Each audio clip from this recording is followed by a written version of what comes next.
Bueno, buenos días. Vamos a dar inicio a lo que sería ya la cuarta clase. De alguna manera dejé planteado en la clase presencial que íbamos a trabajar el texto de la formación profesional en la educación física en Argentina y que iba a tratar de desarrollar las cuatro teorías, los cuatro paradigmas, las cuatro formas teóricas que ha tomado la educación física a lo largo de su historia, para hacer ese recorrido y ver cuán distanciados estamos de una posibilidad de hacer una educación física interesante, por lo menos.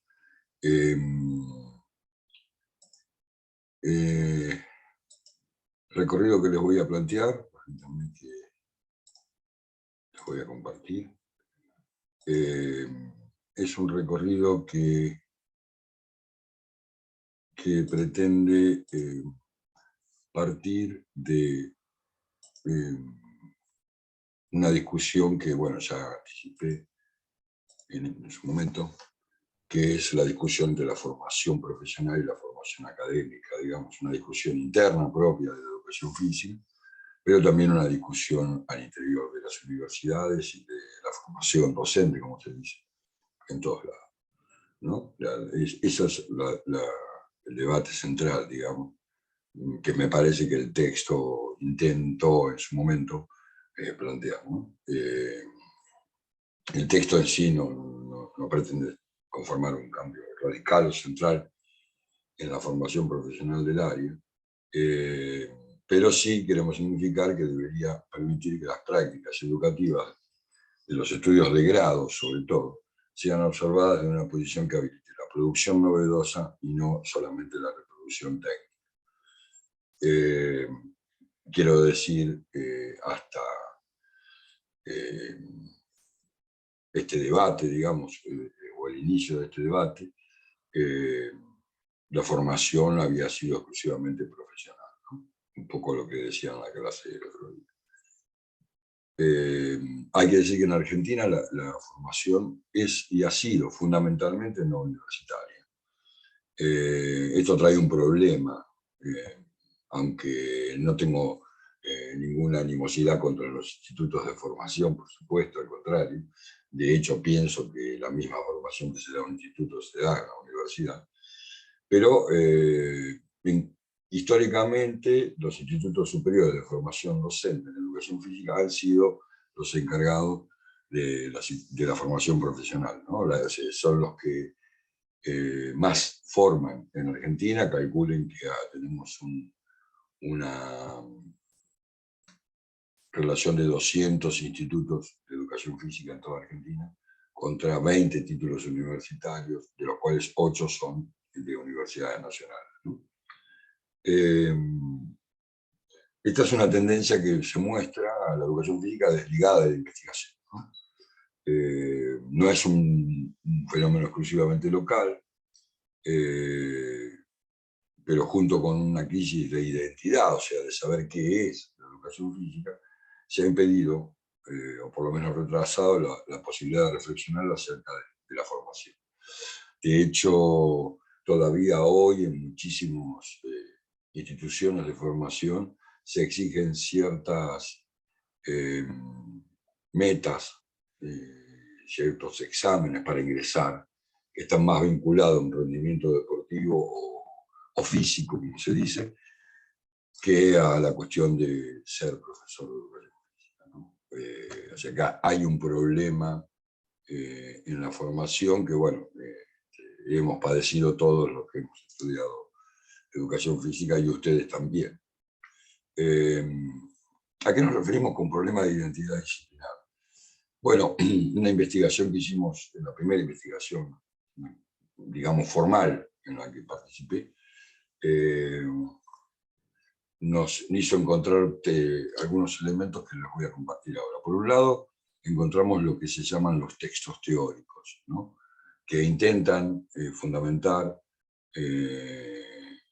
científicamente, digamos, la necesidad de las actividades físicas y, por supuesto, criticar o prescribir, ¿no?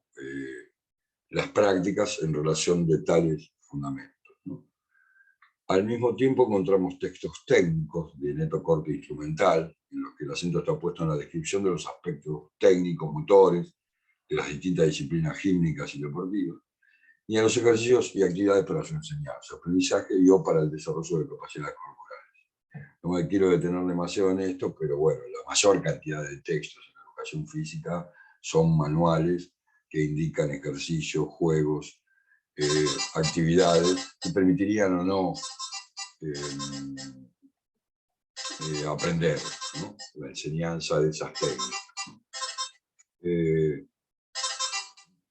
¿Qué conclusión sacamos? Bueno, por un lado, en la bibliografía de intención conceptualizadora o sistematizadora, teórica, como decimos ahí, pueden distinguirse tres líneas principales, por lo menos en el momento que hicimos la investigación. Yo después voy a agregar una cuarta línea, ¿no? Que conforman en su conjunto las corrientes psicomotricistas, las ciencias de la actividad física y del deporte, la educación físico-deportiva, y una tercera que corresponde a las civilizaciones en el propio campo, que, como les dije, son las de la educación físico-pedagógica.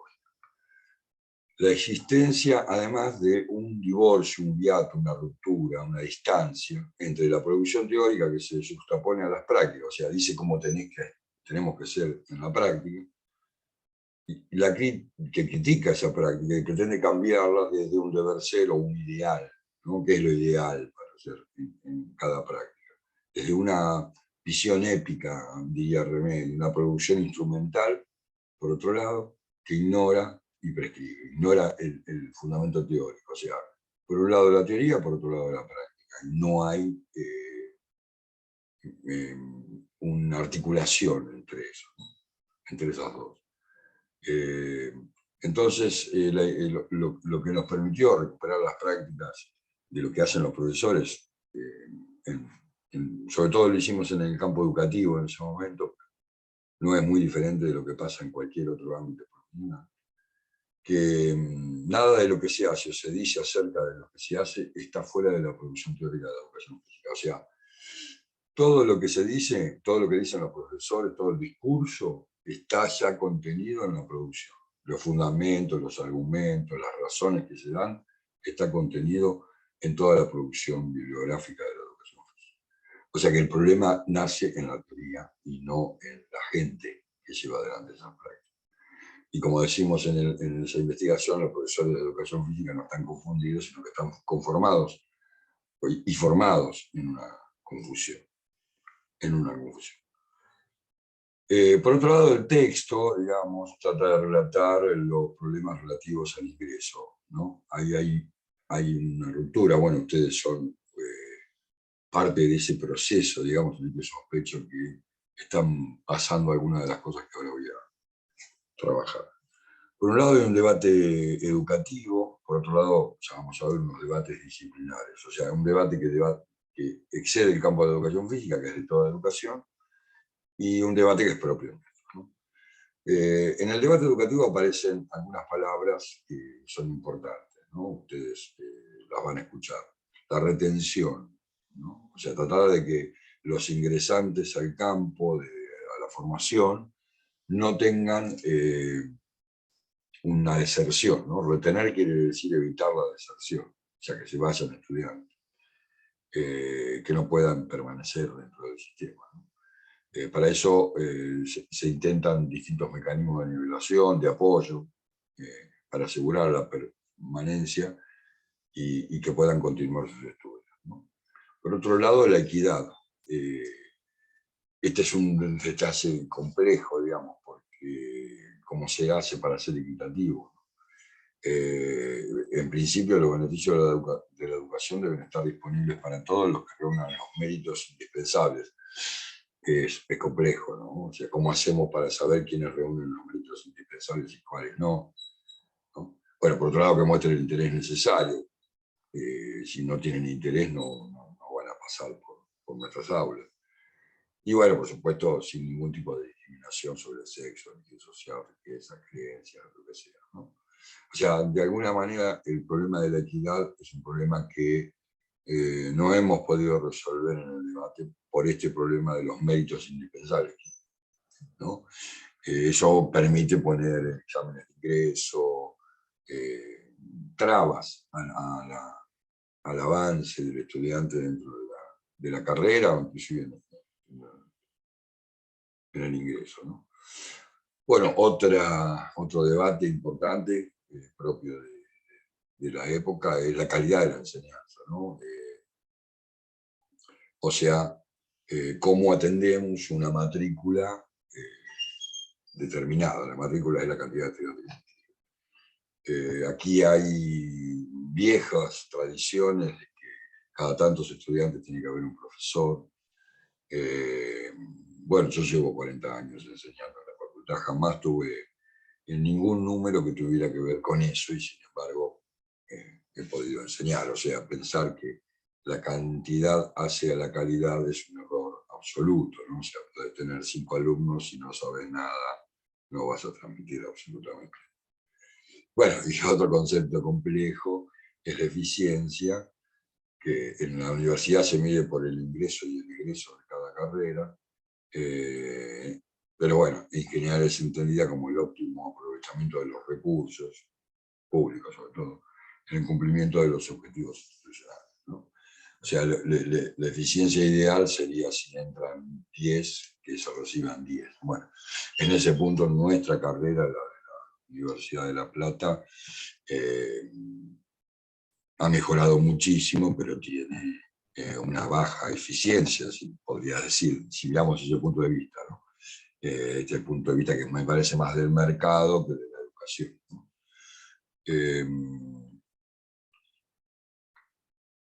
Dentro de los debates también están los debates disciplinarios. Un debate, en principio, que a mí me parece, de alguna manera lo conté, es el pasaje de la educación media. Bueno, antes había una última parte que se llamaba nivel polimodal, por eso el nombre, hacia la formación profesional, ¿no? ¿Qué pasa? Bueno, habitualmente los profesores dicen que los alumnos vienen peor formados, cada vez peor formados, una idea vieja de que todo tiempo pasado fue mejor, o la educación antes era mejor que ahora. O dicen que son más inmaduros, no leen, no saben estudiar, no vienen con herramientas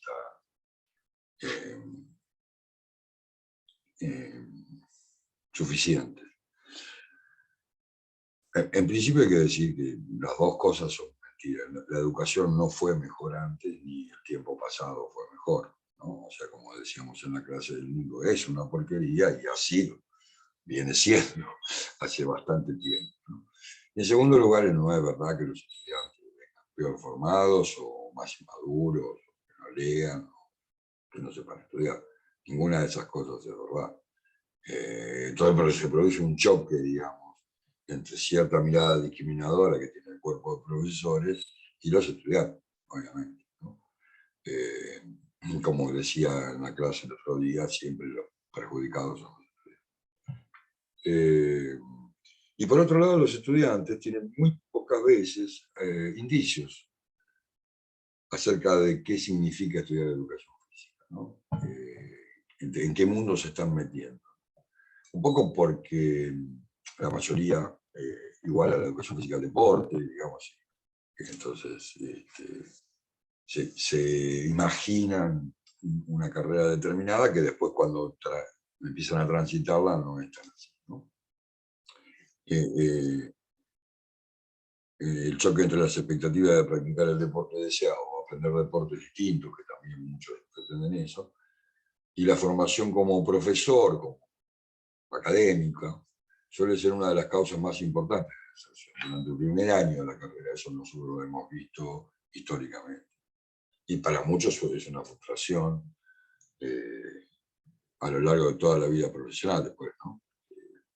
Que quería estudiar algo que en realidad no está, ¿no? Ahora, respecto del trayecto, ya metiéndonos dentro de lo que van a vivir, digamos, lo que están viviendo, y tomando estas 4 corrientes que mencioné en la clase anterior. La primera, la original, la educación físico-deportiva, que luego le vamos a dedicar una clase para trabajar el texto de Educación Física de Ricardo Trevisorio, donde él plantea el nacimiento de la educación física, la original, la idea de reformar lo que llamaba la gimnástica, incorporando los deportes, sports ingleses, como juego. Esa es la educación física original, digamos, ¿no? Y en toda su bibliografía, a lo largo del tiempo, ¿no? Hay que decir que además esta es hegemónica, ha vinculado la formación a la búsqueda de profesionales que conozcan cómo se produce un deportista y que vinculen la educación física a la salud, ¿no? De esta forma se hacen presentes en la formación conceptos propios de la fisiología, como veíamos en la clase anterior, el entrenamiento deportivo, la anatomía, también, transpuestos sin las debidas adecuaciones a la enseñanza del deporte y la gimnasia, ¿no? O sea, se le da prioridad a un conocimiento científico para trabajar sobre una práctica que en general se desconoce, el deporte y la gimnasia, por ejemplo.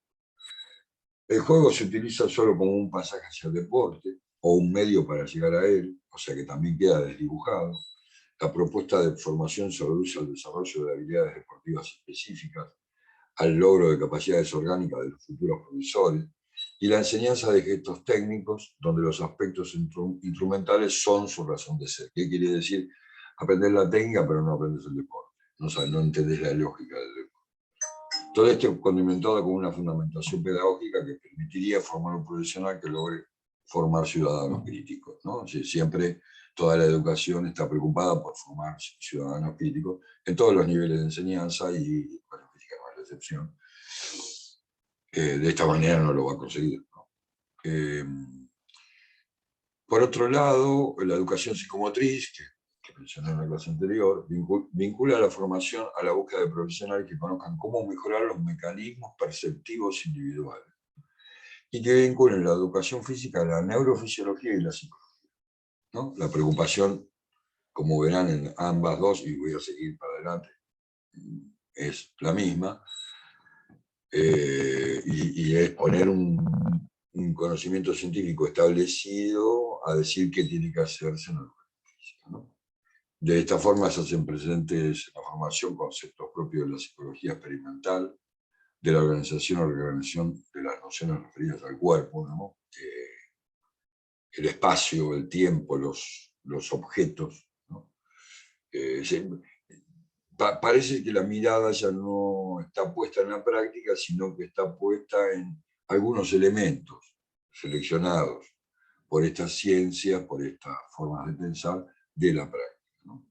Sí, toda práctica tiene un espacio y un tiempo, ¿no? Toda práctica tiene objetos, digamos, pero eso no aplica a la práctica. En la psicomotricidad aparecen las teorías del aprendizaje, la preocupación central por su carácter psicológico hacia el aprendizaje y el desarrollo, ¿no? de los individuos. Y se pospone la enseñanza de los contenidos propios de la educación física. O sea, acá la gimnasia y el deporte no aparecen. Y se piensa que el desarrollo orgánico intelectual es lo más importante, suponiendo que cualquier conocimiento se incorporará si se desarrolla en el organismo y los sistemas generales de pensamiento en la primera edad. El juego también tiene un valor instrumental como el anterior, pero en este caso sirve para mejorar el esquema corporal, la estructuración espacial, temporal y objetal. El saber de los profesores queda oculto bajo las teorías acerca del niño, ¿no? O sea, a ver, el desarrollo, el aprendizaje motor. Cabe aclarar así que hay dos grandes corrientes de la educación psicomotriz, la corriente francesa y la corriente americana, ¿no? O sea, que si bien comparten ciertas ideas, se diferencian en que una es más deportiva que la otra,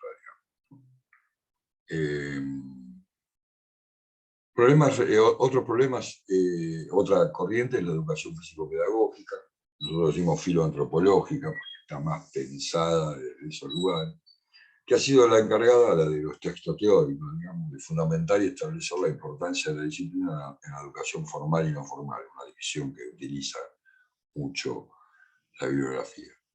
esta manera de pensar vincula a la formación a formar un hombre cabal, decía Mabet, el fundador de la carrera, y hasta un individuo que recupere lo natural del movimiento humano Cajigal, ¿no? Para Cajigal se había perdido la naturaleza del movimiento, porque cada vez tenemos más técnicas, más tecnología, y por lo tanto nos movemos en función de esa tecnología. Entonces, ¿no? Los antepasados cavernícolas tenían otra forma de movimiento. Él quiere recuperar eso.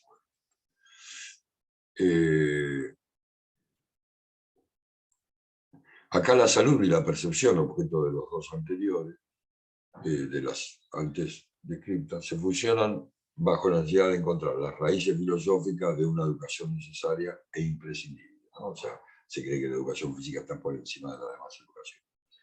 La educación física queda entonces atravesada por un discurso teórico que debe orientar su saber hacia un humanismo que idealmente permitiría recuperar los valores sociales básicos perdidos a través del cuerpo del movimiento, ¿no?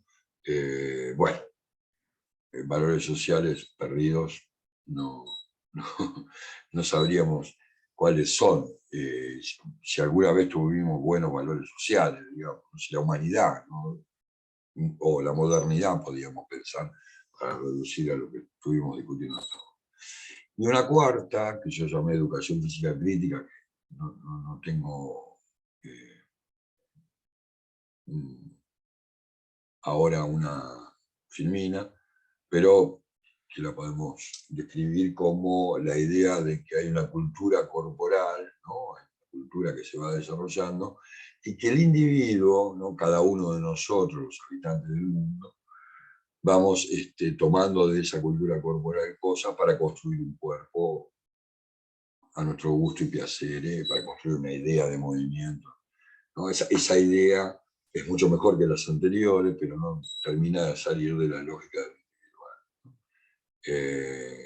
Eso sería un poco la educación físico-crítica, digamos, ¿no? Es mucho más amable, digamos, con la cuestión cultural, pero no deja de pensar que el individuo está primero o es el destinatario final de esa cultura. Ninguna de estas formas de pensar la educación física observa y reflexiona acerca de las prácticas profesionales o de las prácticas corporales, ¿no? O sea, nadie mira qué hacen los profesores y nadie mira qué son esas cosas que hacen o se hacen en la clase. Toda la teoría olvida las prácticas educativas de sus agentes, ya los profesores no tienen voz, ¿no? Y establece como primordial el estudio de la estructuración del esquema, el movimiento humano, la salud o la cultura corporal del movimiento, ¿no? Esto lo voy a pasar, disculpen, esto corresponde a la unidad 3, así que lo voy a pasar, para ir cerrando.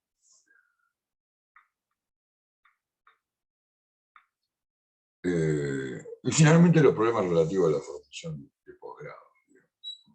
Lamentablemente tengo que decir con todo el dolor, aunque debería darme orgullo, pero no logro sentirlo, que todo el posgrado que existe hoy, con un recorrido y sin interrupción, está en la Universidad de La Plata. Tenemos una especialización en programación y evaluación del ejercicio, que dura 360 horas, que ya está consolidada como carrera, digamos, muchísimo tiempo. Tenemos una maestría en deportes, esa la dirijo yo junto con Valeria Emiliosi, que tiene 540 horas. Tenemos otra maestría en educación corporal, que tiene también 540 horas, es el mínimo que pide el ministerio. Y doctorados no hay en Argentina, y postdoctorados no, ya que el posgrado todavía no ha cumplimentado, no sé si lo va a hacer alguna vez, todos los pasos, pero hay... ¿Por qué digo lamentablemente solo en La Plata? Bueno, eso muestra el grado de desigualdad en el desarrollo académico, producto de aquel problema de que muchos profesores trabajan en institutos, y en los institutos nadie les va a pagar para que investiguen, sino simplemente para que enseñen, ¿no? O sea, hay un hiato también entre nosotros, Y lamentablemente no hemos sabido, como disciplina, no hemos podido aún, aunque ha habido intentos, hoy no los hay, pero posiblemente lo vuelva a ver en algún momento, de juntarnos los encargados de la formación y empezar a discutir estas cosas, y sobre todo tratar de que haya mucha más estudio de posgrado en la Argentina, sobre todo para que ustedes tengan la posibilidad de estudiar en cualquier lado, digamos, no estén obligados a venir a La Plata a estudiar, como les pasa hoy a muchísimos profesionales y académicos de todo el país que no tienen muchos posgrados. Algunos había en Tucumán, ahora ya no hay más. Bueno, es muy difícil, ¿no? De esa manera un crecimiento que no sea desigual, ¿no?